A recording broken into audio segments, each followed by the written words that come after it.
Siege has had some insanely strong operator combinations over the years that have dominated the meta, and as updates have been released for the game on the topic of balancing, many of them have come and gone. So in today's video, I figured I'd go back and look at some of the strongest of these operator combinations throughout Siege's history and show them why they were strong, how long they lasted, and what ended up eventually leading to their downfall.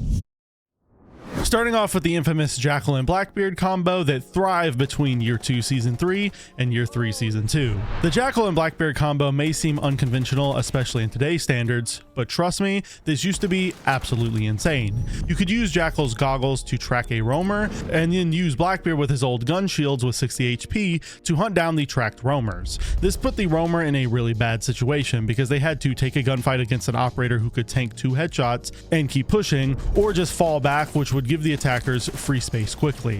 This combo allowed you to clear out roamers really fast and to take map control, which is what made it such a useful and fun combo to bring in your ranked games. Now this combo would be nerfed heavily in Year 3 Season 2, when Blackbeard's shields would lose HP and his gun's damage was nerfed. And Blackbeard would continue to fade away as the seasons went on, because Ubisoft would continue to levy more and more nerf towards him in a similar vein.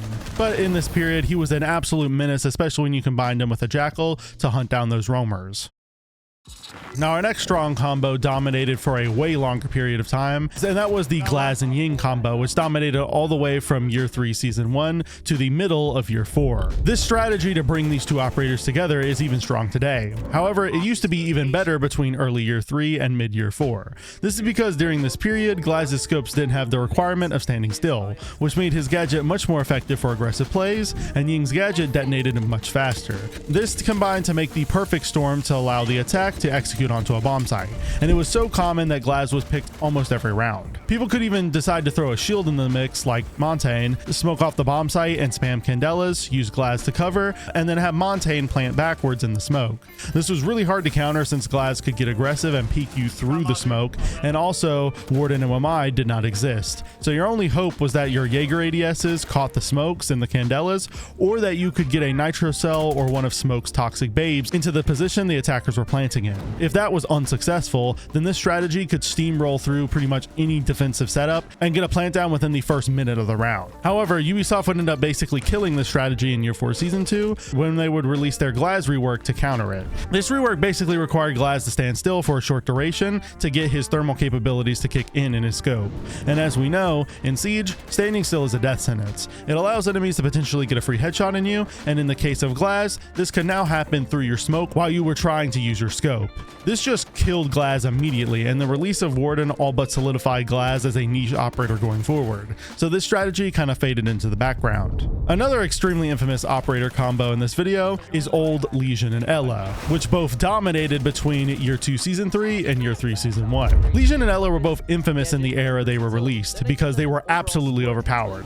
Legion's goos were invisible, could be seen through walls, and they dealt damage to opponents, which made them perfect for intel gathering. Also, his T5 SMG was extremely solid and allowed him to dominate in gunfights. As for Ela, her traps were at their strongest point, heavily disorienting people who step within them, producing a loud audio cue, and she had 4 of them. But the main thing Ela was known for is her Scorpion Evo SMG. This was because the weapon's fire rate was absolutely incredible and its recoil was extremely low, which allowed it to shred anyone no matter the health or the range. And it didn't really require any skill either. Anyone from any rank could pick up this weapon and just absolutely dominate. Now what made these operators strong together? Well, Lesion and Ela could absolutely cover the map with their traps, making it impossible for the attack to move without revealing their location. And Lesion and Ela could use this to their advantage on a roam to take easy gunfights on disoriented attackers. When you pick them together, you got to cover more of the map, which gave you more intel, and you got 2 amazing operators with good guns for roaming that could support each other with their info. The only thing that the attack could do to deal with this was bring an IQ to spot all of the traps,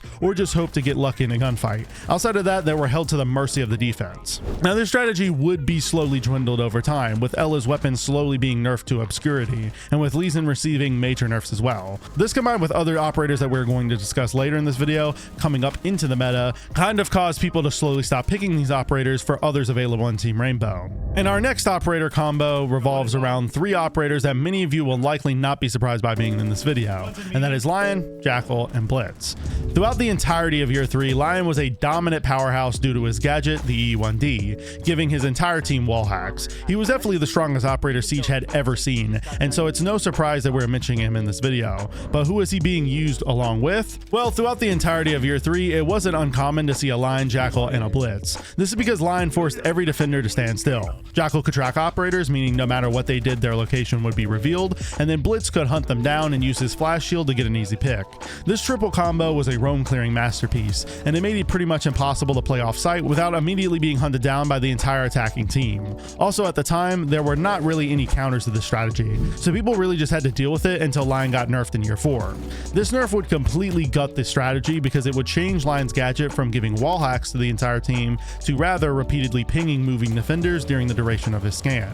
This meant his E1D was no longer as oppressive, and defenders did not have to fear it, since if they moved, their location wouldn't be broadcast, but instead their general location would. This combined with the rework to Jackal in Year 4 Season 4 that made his gadget dependent on footprint age and that stopped him from pinging the same footprints multiple times, basically made the strategy worthless. You can still run this combo today after the shield rework with moderate success, but it's definitely not nearly as strong as it used to be back in Year 3. Another really popular trio in the earlier days of Siege was Goyo, Jaeger, and Wamai. Goyo was a very different operator from what he is today. Instead of him having access to his canisters like he does now, he instead had Vulcan shields. These were deployable shields with fire canisters mounted to the back. He was strong because he allowed you to bring multiple deployable shields to play behind on a power position that could be detonated at any point to give yourself an opening to fall back. This combined with the fact that Jaeger's ADSs were in the strongest state they were ever in at the time, with his ADSs capturing 6 projectiles in total, and that Wamai had just released allowed you to overwhelm the bomb site with utility. If the attackers wanted to deal with these strong positions set up by Goyo, they would have to bring 6 flashbangs and burn through all the ADSs alone, not to mention the magnets that could be brought as well.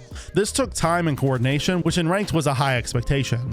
Thus, a new meta was born, where Goyo, Wamai, and Jaeger dominated at the expense of the attack's enjoyment. What would eventually kill this strategy was 2 things: the rework to Jaeger, and eventually the rework to Goyo. The Jaeger rework changed his ADSs from having a certain amount of ammo to an infinite amount of ammo, except his ADSs were now on a cooldown. This rework would come out in Year 5 Season 4, and it would make this strategy more difficult since the max amount of projectiles he could block at once was now 3. Also, the Goyo rework that came in Year 7 Season 1 replaced his shields with 4 canisters, which moved his role on the team from a utility stacker to an area denier, with the primary focus of his gadget being to deny the attacker's entry into the bomb site in the late round. Obviously, these 2 reworks would fundamentally dismantle the common strategy of picking Goyo, Jaeger, and Wamai together, and that's why today they're not really considered that strong of a combo. Anyways, hope you guys enjoyed today's video covering the most broken combos in Siege history. If you did, I make Siege content just like this twice a week, so go subscribe to the channel and follow me on Twitter if you don't want to miss the next upload. If you want to watch another video just like this one, a video will be popping up on your screen right now that I'm sure you all enjoy. I'll see you next time, friends, and peace.